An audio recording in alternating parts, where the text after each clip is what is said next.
Hello everyone, అందరికీ happy Ugadi.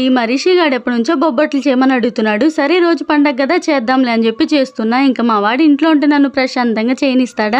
నేను కూడా నీకు హెల్ప్ చేస్తా అని చెప్పి వద్దనే కొద్ది పప్పు రుబ్బుతా ఉన్నాడు. సర్లే అని నేను కూడా ఏం మాట్లాడలేదు. తర్వాత అనిపించింది అనవసరంగా ఇచ్చానే అని చెప్పి. ఎందుకంటే ఇద్దరం కలిసి ఆ పప్పు గట్టిగా ఉండాల్సింది పలసంగా చేసాము. ఇప్పుడు చపాతీ చేసి ఆ చపాతీ మీద పప్పు పెడితే పరిగెట్టిద్దేమో, ఏం చేయాలా అని చెప్పి ఆలోచిస్తే అప్పుడు నాకు గుర్తొచ్చింది మా అమ్మ చిన్నప్పుడు చేసే షేప్. నాకు తెలిసి అందరూ రౌండ్ షేప్ లోనే చేస్తారు. నాలా ఇలా ఎవరు అనుకుంటా. ఒకవేళ పప్పు పలుసగా ఎప్పుడైనా వస్తే ఇలా ఒకసారి ట్రై చేయండి, బానే వస్తాయి. లేదంటే ఆల్రెడీ నాలాగే ఎవరైనా చేసే వాళ్ళంటే తప్పకుండా కామెంట్ చేయండి. కొంతమంది వీటిని భక్ష్యాలను కూడా అంటారు, మేమైతే బొబ్బట్లని అంటాము. మా అమ్మకి ఇవంటే చాలా ఇష్టం, అందుకే ఫస్ట్ సారైని తీసి మా అమ్మ దగ్గర పెట్టాను. కొన్ని గీ వేసి కొన్ని ఆయిల్ వేస్ట్ చేశాను. రిషి గడికి గీ వద్దన్నాడు అని చెప్పి వాడి వరకు ఆయిల్ వేస్ట్ చేశాను. ఇక ప్లేట్ లో ఒక బొబ్బట్టు పెట్టుకొని దానిపైన వేడివేడిగా మిల్క్ వేసుకొని తింటే అబ్బబ్బబ్బా ఏమన్నా ఉందా, సూపర్ అంటే సూపర్ గా ఉంది. అవును, మీరు కూడా ఎప్పుడైనా ఇలా మిల్క్ వేసుకొని తిన్నారా? తినకపోతే ఒకసారి ఖచ్చితంగా ట్రై చేయండి, మీకు కూడా నచ్చుతుంది. దాంతోపాటు ఈ వీడియో నచ్చితే ఒక లైక్ చేయండి.